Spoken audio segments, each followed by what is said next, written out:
أما بعد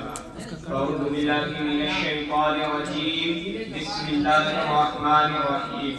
أولئك الذين امتحن الله قلوبهم للتقوى لهم مغفرة وأجر عظيم وقال النبي صلى الله عليه وسلم أصحابي كالنجوم بأيهم اقتديتم اهتديتم الہی دے مجھے طرز تکلم میری آواز کو تو روشنی دے الہی دے مجھے طرز تکلم میری آواز کو تو روشنی دے مجھے افکار صالح کا آقا تو میری تحریر کو تو روشنی دے لائق صدر احترام معزز سامعین آج کے اس باوقار جلسہ میں ان اصحاب خیر کا تذکرہ ہوگا جن کے بارے میں اللہ جل جلالہ و نوالہ نے ارشاد فرمایا یہ وہ لوگ ہیں جن کے دلوں کو اللہ پاک نے تقوی کے لیے خالص کر دیا ان کی مغفرت کا اعلان اور اجر عظیم ہے نیز سرور کائنات صلی اللہ علیہ وسلم نے اپنی پیاری زبان سے فرمایا میرے صحابہ ستاروں کے مانند ہے جس کی بھی اقتدا کرو گے راستہ پا جاؤ گے دوستو خالق و مالک کا دستور رہا ہے کہ انسانوں کی ہدایت کے لیے رسولوں کو بھیجتا رہا چنانچہ حضرت آدم علیہ السلام کو بھیجا حضرت نوح علیہ السلام کو بھیجا حضرت ابراہیم علیہ السلام کو بھیجا حضرت موسیٰ علیہ السلام کو بھیجا حضرت عیسیٰ علیہ السلام کو بھیجا آخری میں شہنشاہ فتح تاجدار مدینہ سرور کائنات خاتم الانبیاء محمد رسول اللہ صلی اللہ علیہ وسلم کو بھیجا اب نبیوں کا سلسلہ ختم رسولوں کا سلسلہ ختم قیامت تک کوئی نبی آنے والا نہیں یہ دین آخری دین ہے یہ شریعت آخری شریعت ہے یہ مذہب آخری مذہب ہے یہی وجہ ہے کہ اللہ پاک نے آپ کو صحابہ کی وہ پاکیزہ اور مقدس جماعت عطا فرمائی کہ جس نے مذہب اسلام کو پھیلانے اور زندہ کرنے میں تن من دھن کی بازی لگا دی چنانچہ تاریخ شاہد ہے ان سچے دانشوروں نے دین اسلام کے خاطر وہ قربانیاں پیش کی جس کی نظیر پیش کرنے سے عالم انسانیت کہیں دامن اور خالی ہے یہی صحابہ ہیں جنہوں نے حکم خداوندی پیغام محمدی کو عام کرنے کے لیے گردنیں کٹا دی عورتوں کو بیوہ بچوں کو یتیم کر دیا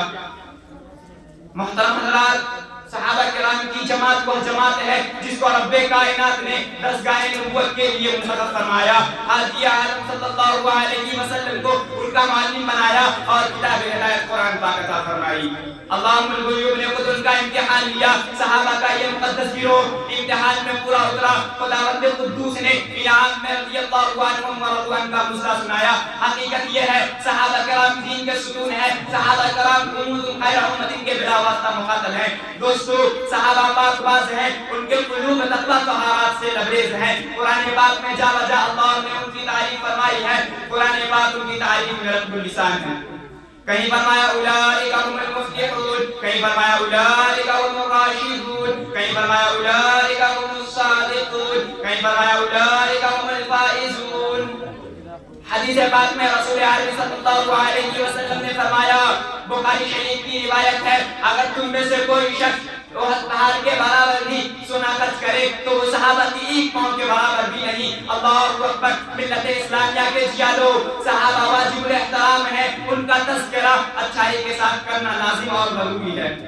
یہی وہ صحابہ ہیں جنہوں نے دین اسلام کے لیے زندگی وقف کر دی تھی یہ وہ صحابہ ہیں جنہوں نے آفتاب ہدایت سے بلا واسطہ نور حاصل کیا تھا یہ وہ صحابہ ہیں جنہوں نے ہمیشہ دنیا پر آخرت کو ترجیح دی یہ وہ صحابہ ہیں جو حق و صداقت کے مجسم نمونہ تھے یہ وہ صحابہ ہیں جنہوں نے گھر بار چھوڑ کر رضائے حق کو اپنی زندگی بنایا یہ وہ صحابہ ہیں جنہوں نے نئی نئی دلہن کو چھوڑ کر صدائے جہاد پر لبیک کہا یہ وہ صحابہ ہیں جن کی نعش کو فرشتوں نے غسل دیا یہ وہ صحابہ ہیں جو موت سے نہیں بلکہ موت اس سے تھی یہ وہ صحابہ ہیں جن کو سمندروں نے راستہ دیا یہ وہ صحابہ ہیں جن کو شیر نے سواری دی